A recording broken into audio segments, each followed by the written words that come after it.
I do leadership development consulting now. It's the easiest way to say it. So yes, I do write. I've published a book and working on a second one, but most of my time is spent facilitating workshops with businesses in all kinds of industries. I mean, yesterday I was down in Houston working with some folks in oil and gas. The week before that, I was with a group that creates a bunch of technology solutions for convenience store and gas stations. Nice. Then even the day before that was some quick service restaurant people. Work with a bunch of CPAs. So really any group that has leaders, I can work with, and we've got a Yeah. lot of different clients. So I love it.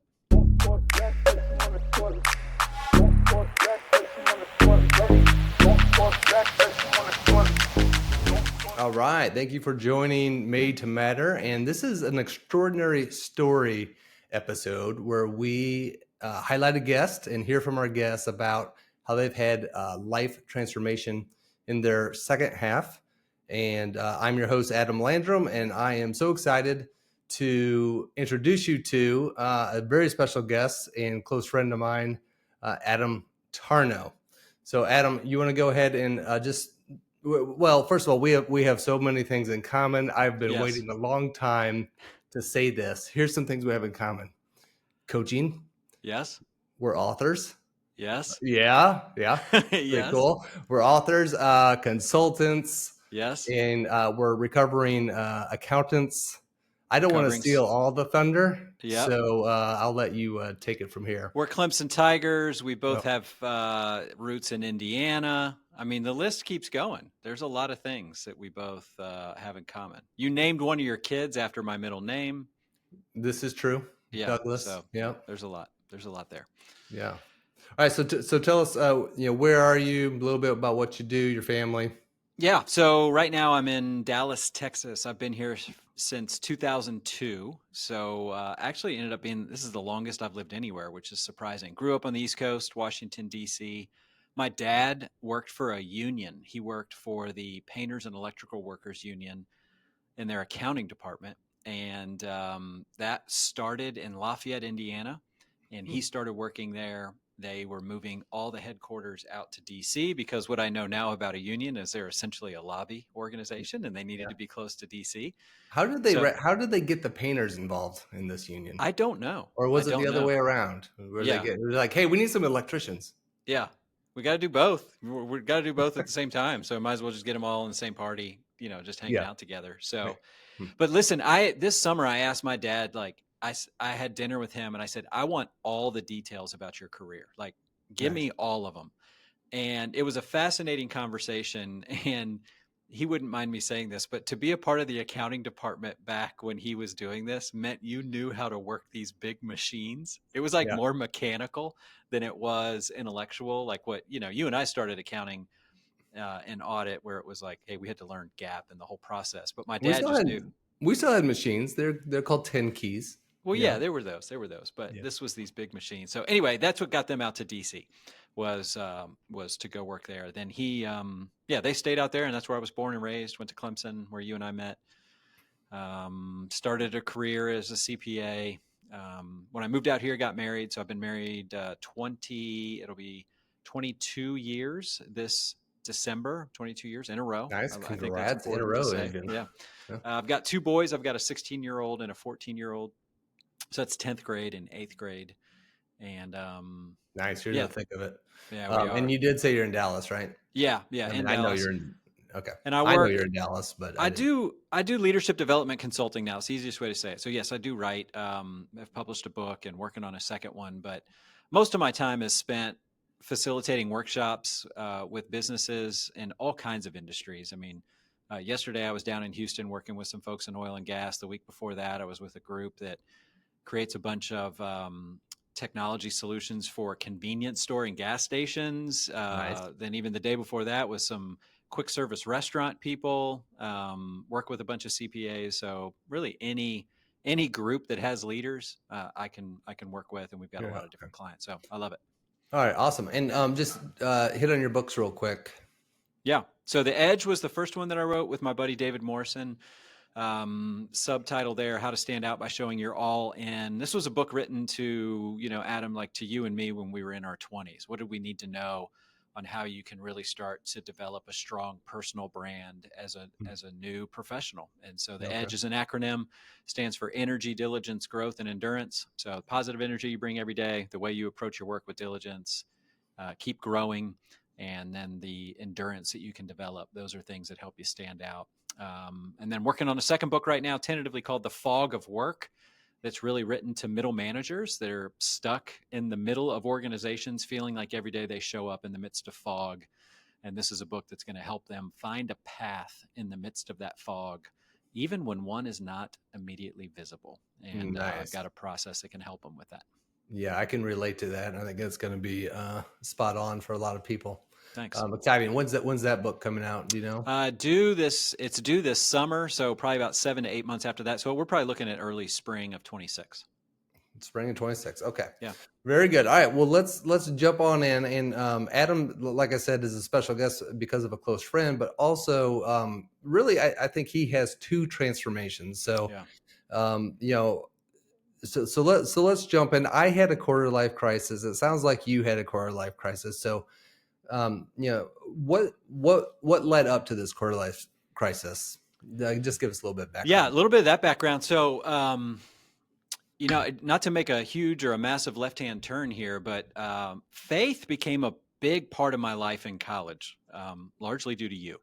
And throw me under the bus. That's right. And so when I moved to Atlanta, I got plugged into that's where I started my career working with one of the big accounting firms, and got plugged into a pretty great local church down there that was like nothing I had ever seen. I mean, I was a late bloomer with faith. I was late to faith, kind of going to church as an adult. So I was seeing all of this through fresh eyes. But they're like, my heart was captured by some of the things that the full-time employees at that church did. Okay. And it seemed to fit my personality and my skill set really well. And so as I was volunteering over there, I started to just go, hey, the work that they're doing over here seems way cooler than the work I'm doing as a CPA. And so I decided let's just admit that any work, it doesn't matter what it is way cooler than what we were doing as CPAs. Okay. Listen, I still have a lot of CPAs as clients, so I'm not looking to throw them under the bus. Okay. All work has dignity, Adam. It all has dignity. So right, Adam Tarnow can't say that. Adam Landrum can say that. All right. That's right. So yeah, so some of it was naive, you know, like I didn't know that. I mean, honestly, I didn't have that wisdom to go, hold on, all jobs are hard. I'm really comparing apples and oranges here. But really, I mean, I tell the story. I think it was a pretty emotional decision in early 20s to resign from accounting after 4 busy seasons and say, I'm going to go pursue full-time ministry. And so that's what I did. Was that like a monumental decision? Did you think you were just like, just making the biggest decision of your life? And maybe it was at that point. Yeah, I don't know. You could ask my wife. It's been an ongoing debate over the last 22 years. Was that the right choice, or should have I just stayed in Atlanta? And so, yeah, and man, it felt like a huge decision. It put some tension with my family, candidly. My parents didn't understand it. I had a few friends in Atlanta that understood it. The economy, you know, this was 01, 02. So if you remember the .bomb kind of phase that we were going through. So the firm I was with, they were not too puzzled by it. In fact, I think they were like, oh, this is good because we're going to have to cut some people anyway. So the fact that you're volunteering, we appreciate that. So I never really got much pushback from them. But yeah, I mean, it was a huge decision to try to think through, and it felt like this is what I'm going to do for the rest of my life. Okay. Yeah. And so you said it's an emotional thing. And was there a financial impact as a result of this decision?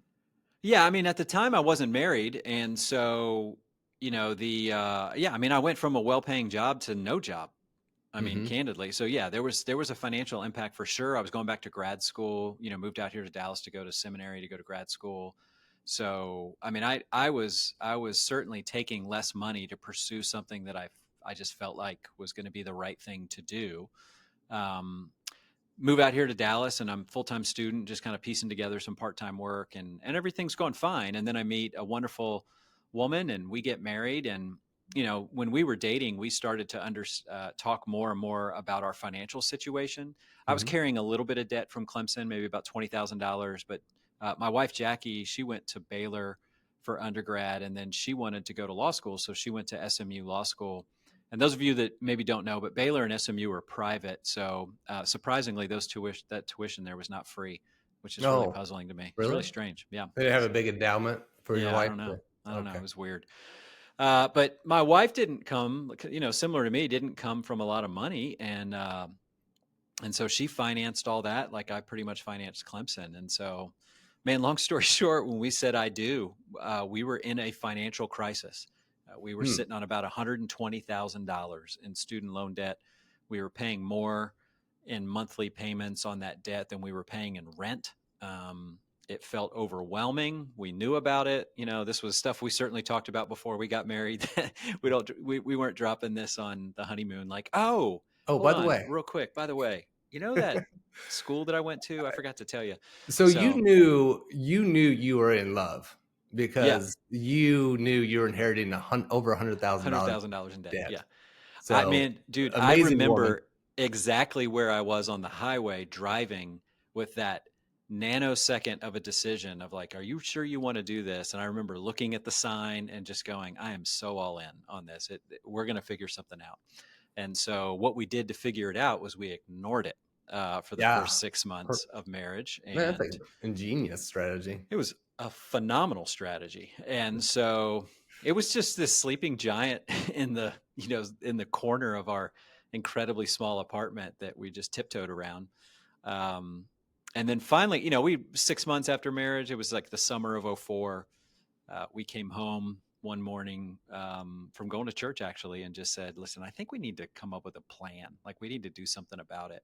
Yeah. So then there were some major changes, right? So at that point, it was like, I think I need to drop out of seminary. And my wife was practicing law, but at a nonprofit, not making much money. So I left seminary and went back into accounting, and she left the nonprofit world. And I think this is pretty remarkable. She went from being an attorney to being a legal secretary. Wow.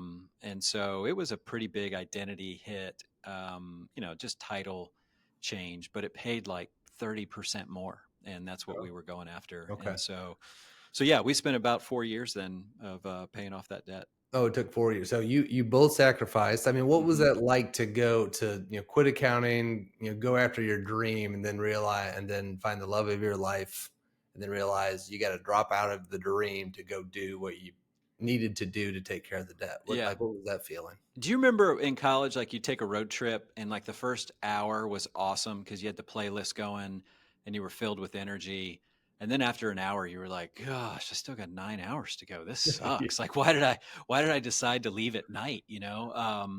That's what it felt like. Like the first couple of months was awesome because it was like, oh my gosh, look at all this money coming in because we didn't have any money. So look at all this. Oh, we just made our first big debt payment. And it was kind of a story. And our friends were super encouraging. They were like, that's amazing what you all are doing. And so, but then it got really exhausting. And it was hard. So there were definitely some, for me personally, it was a massive identity crisis because I went from being this, I thought my life was going to change forever and I was going to be in ministry forever. And now I'm back in accounting. That was confusing to me, even though I knew there was a purpose. And it was a trying season to go from the seminary classroom back into the cube farm, and nobody cared who you were or what you used to do or how much you know about the book of Romans. They didn't. What about numbers though? They didn't care about that. I see what you're doing. I No, see they what I'm didn't care doing. about that either. What so I understand your need.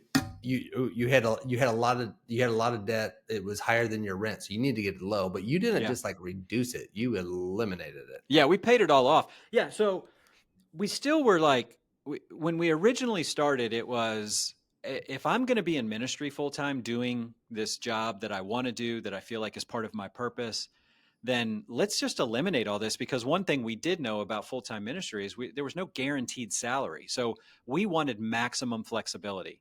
That if we wanted Right. to go plant a church one day and like have to scrape together part time work, we don't feel burdened by this debt. So yeah, we both knew if we were going to do this, we were looking to get out ASAP. And that's why we put together the most aggressive plan that we could possibly put together, which you know, it was one of the few things in 22 years of marriage that actually worked according to plan. Cause it actually was better than our original plan was to pay it off in 5 months or 5 years. And Okay. we got it done in just under 4, you know? So Wow. it was like, which was awesome. Like on the road trip analogy, we made good time, you know, and we got Yeah. in there early and we felt great about it. Through the journey, it was a little less clear about 2 years in, like, am I really going to stay in ministry?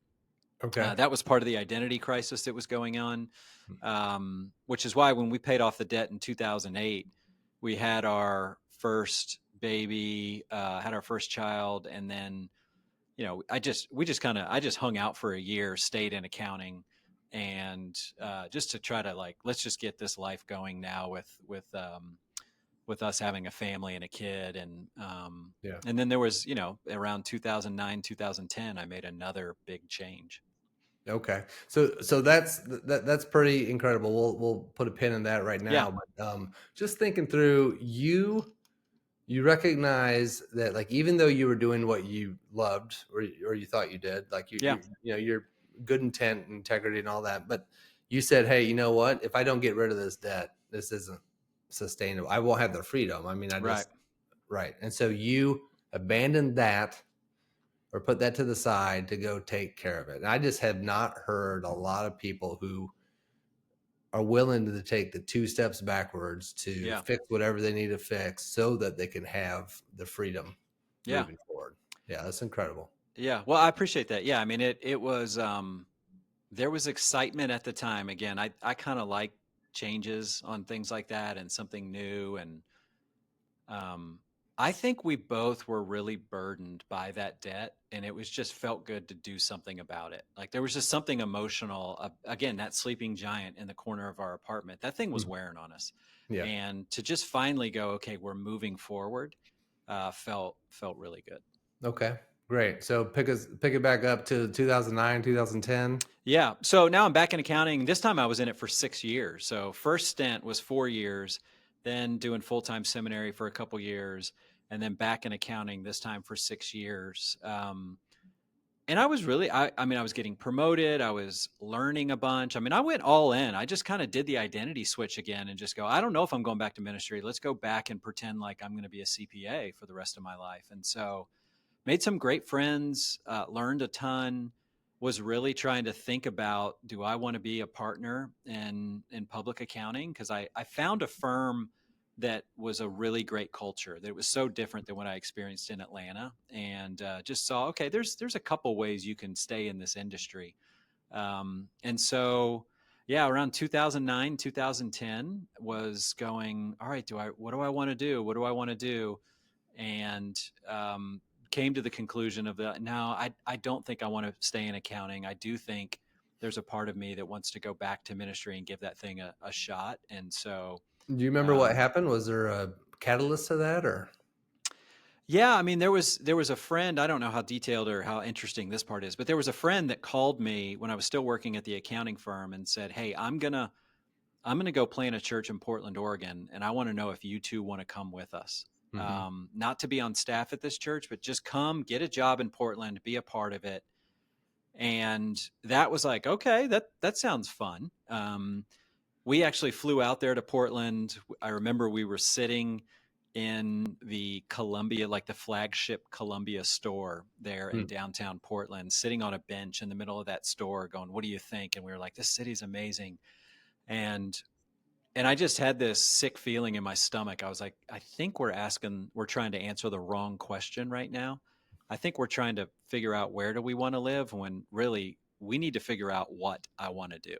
Hmm. And I think we need to let what I want to do drive us to where we're going to live in the country. And so we both agreed sitting right there in downtown, like, let's not answer the where question. Let's answer the what question. So then I came back to Dallas and probably spent the next year doing the trying to answer the what question. And Adam, for that, like the only thing I knew how to do was just attack it like I'm trying to solve a problem, an intellectual problem. Yeah. I literally just created lists of all the jobs I think I would be good at. Okay. And when I say all of them, I mean everything from a clinical psychologist to an accounting professor to a high school teacher to a certified financial planner to I'm trying to think what there were like 2 or 3 other ones. And I just did a little bit of what the guy who wrote What Color is My Parachute did, where you Mhm. just do this informational interviewing. I was like meeting people in these industries and asking them questions, and none of them seemed to really check all the boxes for me. And it was when I met with the people on staff at the church that I was going to and hearing about what their job was that I was like, I think that's really what I need to do. I mean, again, Yeah. that's why I moved out here to Dallas. I've got to give ministry a shot. And So so, it yeah, was what, not where. yeah, And Simon Sinek had it totally wrong. Start with why? No, it start with yeah. what? Start with what? Start with what? there, But you had a method to the madness. yeah. And whether it was a rubric or I'm sitting here like, well, certainly you just went to AI and asked what you should do, but of course this is There was no AI. 2010. Yeah.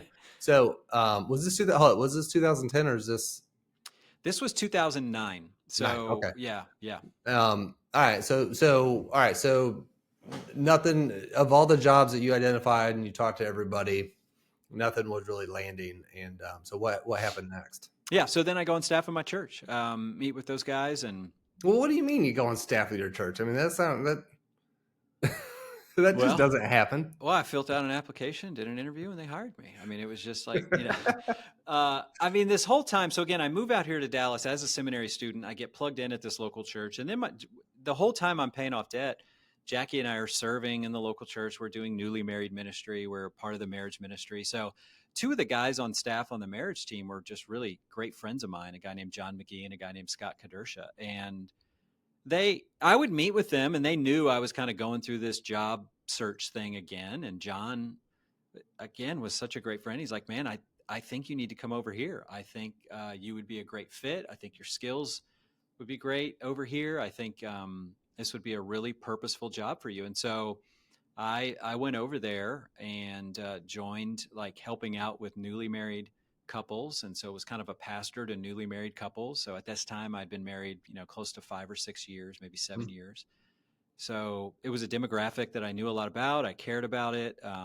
And I found it all very meaningful. So this was able to help me, like, I could use the way I like coaching and caring for people, that kind of stuff. I was able to check that box. The love I have of learning and teaching, I was able to check that box. It was obviously a subject matter that I found deeply meaningful and important. So it checked that box. It felt purposeful.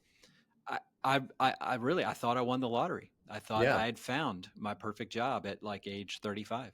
So with that criteria, as you're reflecting back, is that something you know now or that you knew then? Like, did you know those were the boxes that needed to be checked? No, I was still afraid to check a few of to admit that I wanted a few of those boxes, specifically the teacher one.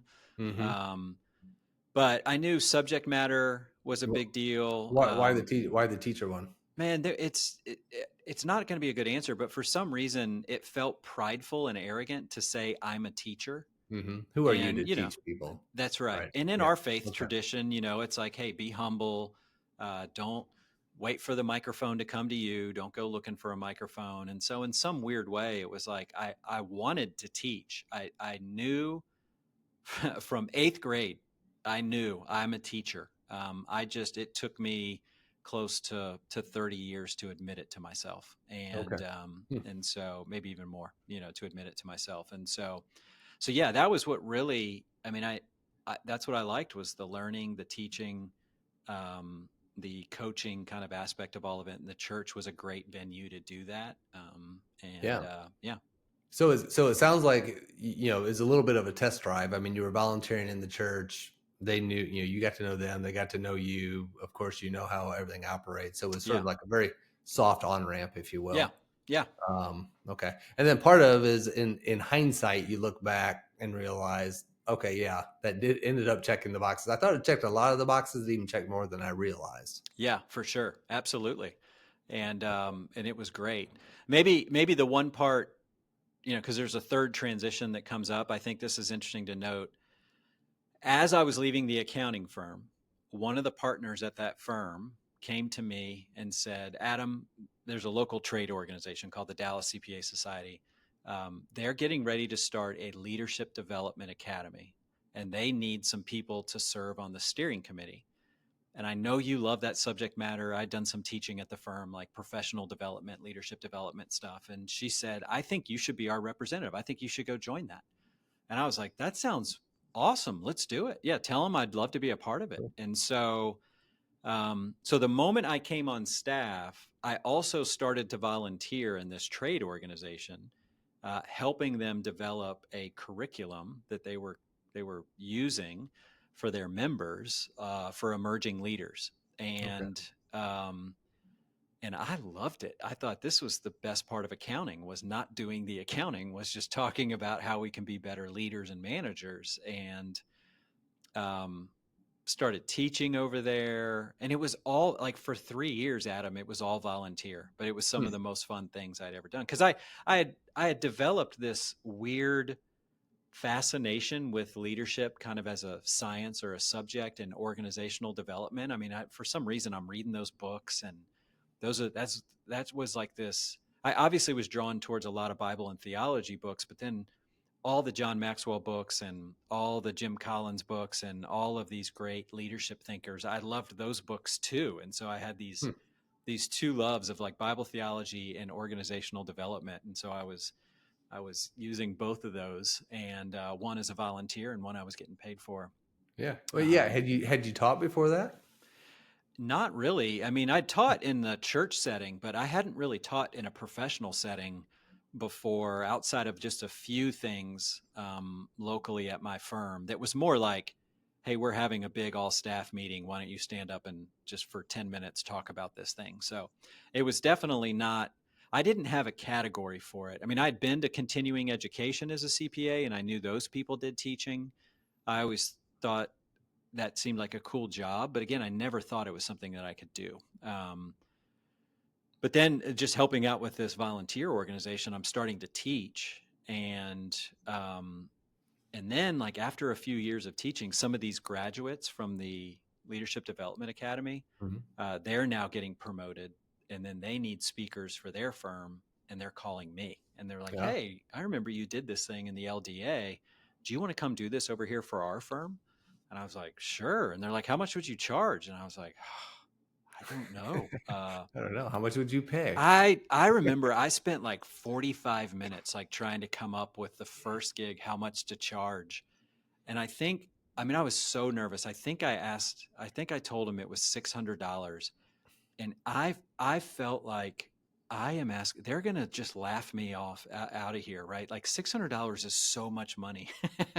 And, but they paid. And then I was like, and I got to talk about, communication and conflict resolution as a leader. And it was awesome. And so it ended up being a nice little side hustle, Okay. the whole So time I was this on is staff. going on while you're at the church. Your Yeah. volunteer job at the church. Okay. Yeah. Because again, I mean, So everything I knew about the church was right. It was less money, so I had I think I took like a 51% pay cut or something when I left accounting to go on staff at the church. And so I was looking for side work to do. And this became a nice little way to do that. yeah, spoken like a true accountant. 51%, folks. 51, not 50, not Not 50. 48, not 52. It was 51. 51. 51. All right. So you said there's a third transition. So Yeah. um, what happened after you joined the church and you're doing the side gig? Yeah. So I ended up serving on staff at the church for 10 years. I was on staff. I had Okay. 6 different jobs over Wow. 10 years. I got to see a lot of things. And And this is a big church. This yeah, is I think Texas fast mega growing. church. Yeah, it's 10,000 members, Oh, 4 wow. services on the weekend, a So, staff of 300, whoa. big budget, all that kind of stuff. So this was a big organization. Um, I would say probably around 2017. So I'd been on staff for about 7 years. Um, the side hustle was starting to gain traction. And so I'm starting to teach more about leadership development. And so it created this tension inside of me of like, why do I love this so much? I thought I had found my dream job, being on staff at a church, but yet I'm finding myself getting more excited about some of these corporate speaking gigs than I Mhm. am about some of the other stuff at church. And it was very disorienting, candidly, because Yeah. because it was all like mixing my faith. And does this mean I'm not as faithful as just all those weird questions that you ask Yeah. yourself when you go through something like that. So, um, the part two was, and this is going to sound so weird, especially if people are listening that are not a part of the church, but basically the board at my church. So we call them elders, which is kind of like, sounds like out of Lord of the Rings, but it was just these guys that Did they have were, swords or no? no, but they rode Staffs? they had beards and horses, so it was similar. But so Adam, here's how I'll say it, and you tell me how far I want to go in this. There started to be some critiques about my teaching style, Yeah. and From the board. from the board, right? Yeah. So it was that part for me, because again, I'm starting to wrestle with this thing. Like, I think I'm a teacher, and I want to be a teacher. And they're asking me to change my teaching style. And that just didn't feel right. I really wasn't comfortable with that. Some of the things that they were asking me to do from a teaching style perspective felt inauthentic, and just felt like that wasn't me. They wanted me to be somebody that wasn't me. And but yet here I am with these corporate gigs, and they're like, they can't get enough of my teaching style. Yeah. And so that's where it was like, some of that tension was, all right, who are you going to be when you grow up? I mean, are you committed to the type of organization, or are you committed to the type of work? And that was a real, like, is my purpose to be on staff for this type of an organization, or is my purpose to be a teacher? Okay. And I'm skipping a lot of details I'd be happy to dive into, but I finally, in around 2018, really 2019 actually, was like, no, I'm a teacher. That's my Okay. purpose. And That's so, really fascinating. So you really zeroed in on the type of work. yes, Yeah. that was the big unlock for me. And when I go around now and I talk to people about, job fit, job satisfaction, engagement, um, I'm just like, listen, it boils down to your to-do list, period. Hmm. End of sentence. Because Tell me you more can about that. you can What do you? work in the fanciest place, you can get paid the most amount of money, you can have the coolest boss, you can have the best coworkers, you can be a part of the most purposeful organization that is doing the greatest good for the planet, and those things are not enough. And when the music fades and you actually go to your office or go to your cube and do work, the real question is, do you like that work? Yes. Everything else, it's like, yeah. So that's it. I think job fit is all about your to-do list. Do you like the work that you are being paid to do? Okay. And, So yeah, I'm imagining a Venn diagram of the work is super important. Um, but certainly the organization is yeah, maybe the subject matter is, but you got to have the work. you do. I Okay. Yeah, I think, what I look at it, I do the, just a 4x4 quadrants, and the two axes are external appreciation and internal motivation. And Mm-hmm. so it's like, how appreciated are you at work, and then how much do you like the work? Okay. And when you can get those two high, so you're working for a place that does have great purpose, great bosses, good benefits, all that stuff, they appreciate you, Right. and you like the work, like, that's about as close as that's heaven on earth from an employee perspective, right? That's Yeah. emotional commitment, that's emotional engagement. All right. And So then yeah. you have So different variations of that. I'm imagine the listeners should be going to their to-do list right now and like doing an audit and Yeah, circle what you love and cross through what you don't, and see what that tells you. Because yeah, and there are opportunities. I tell people this who are who want the dream job, right? Who want to be fulfilled and do purpose driven, vocation, like a calling. And um, part of that, I say, before you jump ship, can you make your current job that? yeah, Like, for there's sure. some you could go to your boss and be like, I don't want to do X, Y, or Z. This is what I'm great at. That's what I want. If it's not a fit, then I'll go find it somewhere else. But so there could be that opportunity too. But Absolutely. so you realize that your to-do list just wasn't checking all the boxes. Yeah. And listen, to not throw my employer under the bus, they were so great. And we really did customize a to-do list or a job description for me. I feel like they bent over backwards for for longer than I did, trying to find a role where I would feel like I was checking all the boxes. And sooner or later, it was just kind of like, these are my words, not theirs. It was kind of like, Adam, this is all we got, right? This Yeah. is the job. And I think I fully got that. I was like, and so that's where in 2019, early 2020, I was like, all right, I want the life and the to-do list of a teacher, period. Yep. This place, for all the right reasons, can't give me what I want. So therefore, my option is either I need to be really grateful for what I've got here and just go all in here, or I need to put my money where the mouth is and I need to go make it myself. It's kind of like I'm at the age and at the point where nobody's going to give me this. I got to go Mm, make it. And yeah. so I think I, I that's a felt that's a strong enough key. about that. I was like, I'm going to go make it. Let's go Yeah, make it. I Let's go just give it a shot. want to highlight what you just said. I'm at the age Yep. where what'd you say? Where I got I'm at the age right now where nobody's going to give this to me because Yes. it's so nuanced. Yeah. I'm at the age where the only way to get this is to go make it myself. Right. In the first half of life, almost if you think about it, everything's given to you. It's like, Yep, I mean, the opportunities are given to you. You have to go make it happen, right? for But like sure. you get, school, you get you're gonna get married, you're gonna get a house, you're gonna get a job, you're gonna get, I mean, it's like boom, boom, adventures. But like in the second half of life, like you have to create the momentum now. Yep, yep. It's not waiting to be and I mean, like you got to dream big a little bit. Mm-hmm. So what'd you do? What'd you end up doing? So I decided to start a leadership development consulting firm. I decided to go public with that in February of 2020, 3 weeks before the world shut down.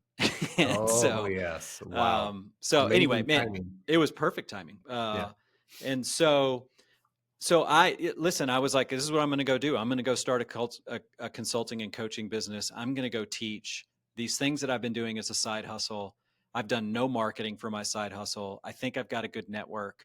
I'm going to just start calling people going, I can do more of that. Do you want to hire me? And so put together the website, put together the value proposition, and just went after it and just made, so many mistakes, but started to see what the market was, started to piece some things together. Um, and here we are 5 years in. We're a couple months shy of 5 years, and wow. it's been amazing. It's Hmm. just been it's like I wish I would have done this sooner, kind Yeah, of decision. Like, this right. is when I finally just admitted, Adam, you are a teacher. And this is where my faith comes in a little bit. And the Lord did not make a mistake in making you this. And I bet you can earn a living doing this, right? You Right. can live your purpose and earn a living. And so, Which I'm is a teacher. the biggest fear, I think. Yeah. Am I going to be able? I Yeah, can't I can't make a living doing what I love. Yeah. that's right. So just said, all right, I bet I can earn a living. I'm going to go give it a shot. I literally will regret it for the rest of my life if I don't go try it. And so if in 5 years it doesn't work, I've Wow. got a CPA. I've got a lot of friends. I got I bet there's something I can go do for some money. But for now, I'm going to go for it. Yeah, what a great balance, healthy perspective. Because most people think, and again, just from doing coaching and doing a lot of self awareness work and stuff around that, is like, if I go do this, I am going to be bankrupt and lose my house and lose my marriage, and I will be homeless. Like we go to the worst, and It's that's such extremes. yeah, not quite the reality. Like you might Yeah. have to go get a job again. Yeah. Yes, you might Have have you to. ever, like the person that's panhandling on the corner, been like, hey, tell me your story? Oh, I took an entrepreneurial risk and it just didn't work out. And Yeah. so here I am. I'm begging for it. No, that's not the Don't listen story. to them about your Yeah. purpose. You're going Just to be as long, homeless. yeah, as long as you don't do black tar heroin, that's not going to be your story. So, Stay away from the black tar. Okay. So, what did your wife think about when you said, like, how did that conversation, what did that evening look like? Honey, I'm going to quit the church and go do this. yeah, I mean, it's She was great. That's the quick answer. She was amazing. She was all for it. I bet these are my words, not hers. I bet she was tired of hearing me just sit there and go, "I bet I could," and just kind of dream for a long time and lament. So it was like, "All right, big boy, just go do it." Yeah. She was willing to take on a full-time job for a short period of time to help make ends meet, which was awesome. She made a huge sacrifice. That I think she made the bigger sacrifice the first year of my business. Oh, she did do that. Yeah, Oh, absolutely. okay. Yeah, Well, she she would. was at home. She's with the kids, and then Yeah, she she went. was working part-time and then was able to take that part-time job and make it Oh, full-time. And I mean, again, this was one other little thing that worked according to plan where we said, hopefully it's just a year, and it ended up just being a year. And so my business ramped up, to the point where I could sustain us pretty quickly. And so we were grateful for that. And so yeah. So I mean, once we made the decision, it was just the period at the end of a long sentence. We had been talking about it a long time. okay. Well, I mean, what were some of the scary times when you're doing it? You're 2 or 3 weeks in, where the doubt creep in. Yeah, What's I the mean, the thought? scariest was obviously, and it's so cliche, but was the pandemic, and that it was March. It was March of 2020 because I was starting to put together marketing collateral, and I was starting to put together a summer that looked pretty full, and it all went away in a week. So Mm, that was like, okay, what am I going to do for money? And then a couple of, yeah. So that was the scariest moment, okay. was that. There's been a few months here or there that have been like, oh, they haven't paid that invoice yet. That needs to come in. Just some simple small business kind of headaches, but Yeah. but that was the scariest. Was there in the beginning of just going, can I rebuild this thing from scratch in the middle of a circumstance that nobody asked for? Right. So I would. I mean, it sounds like to me that you had pretty significant success. So you felt like you stabilized at a year, or you're like, okay, we've made it. Yeah, there was a very strategic partnership with another firm here in town that built their business, another accounting or consulting firm that was founded by some dear friends of mine. That their whole employee model was all independent contractors, and Hmm. so they, at the end of 2020, had just signed a big client, and we're like, "Hey, do you want to service this client for us? Do you want to do all the teaching?" Okay. And so that really was a huge win, was to get that retainer to start off 2021, and then from there it just, yeah, it grew pretty quick. But Okay. So you get yeah, you got a big client that helps stabilize. yeah, one big client after about 6 months, and then yeah, it just has been, there's been, that client's no longer with us. It's all the ups and downs. You win some clients, you have some that you keep, you have some that you lose. It's Yeah. I've really grown to love that part of the game. Hmm. It's fun. It's fun because I believe in what I'm doing, right? Right. That was my big fear with selling, was, oh, I don't want to go sell something that's not I mean, I'm an accountant, right? Like, that's not my personality. But for me, I can go sell something as a teacher. I can go sell something that, if I believe in it, Right. and I really believe in what I'm doing, and It's so really it's not easy to. selling, it's just helping people, It really right? is, yeah, If you for believe in sure. it. Yeah. And so there's some realities of just doing business that regardless of what you're doing, you're gonna have to deal with that type of stuff, like Yeah, you said. yeah. All right, what would a recipe look like? Like if you were to be like, okay, if you want to transform your life, purpose, work, put all that together, what would that recipe be? Man, I'm gonna rip off the great Chuck Swindoll. 2011, he came to speak to our staff, talked about job stuff, job fit, and he said, "Know who you are, like who you are, be who you are." Hmm. And so you asked for recipe, that's like the little recipe. So I think the self-awareness stuff, it's so cliche, but it's so true. So tons of tools out there to help you figure out who you are. And, whether it be Myers-Briggs, DISC, Enneagram, just pick one, because they all have a lot. They can be really helpful. So you got to know who you are. That's the easiest part of those three steps, Yep. is to know who you are. Um, the hardest part for me was learning to like who I was, Hmm. to see that I'm not nearly as great as my parents think I am. I can't do everything, but I can do a couple of things. and I needed to get comfortable with that fact. Here's a weird thing, Adam. So what I had to wrestle with was, I'm going to say something stronger than I feel it, just to be a little shocking. I'm a teacher, not a leader. Hmm. Right. And so that part of liking who I was again, in my faith community and in this whole world that I was living in leadership development, I had built leadership to be like this pinnacle of humanity, like the top of Maslow's hierarchy of needs. That is your self-actualization, is you are being a leader. And for me to admit I'm not a leader, I'm a teacher, was like, I had to have a couple cups of coffee before I accepted that one, Yeah. but that was learning to like who I am. And then I can, obviously, the flaws in that thinking. It's like, no, that's how I lead. I lead through my teaching, Yeah. but I'm not this executive, um, gregarious, out in front, all that type of person, that type of leader. So that liking who I was, I had to get really comfortable with that. And then once I was comfortable with that, I was like, all right, well, I just need to go be this person. Yeah. And now I know what I need to do. Yeah, that's a great quote, because the advice is like, be who you are, and be your authentic self. And you're like, are you sure? Yeah, Because is that a good idea? Like, are you ready to share that person? that's Um, right.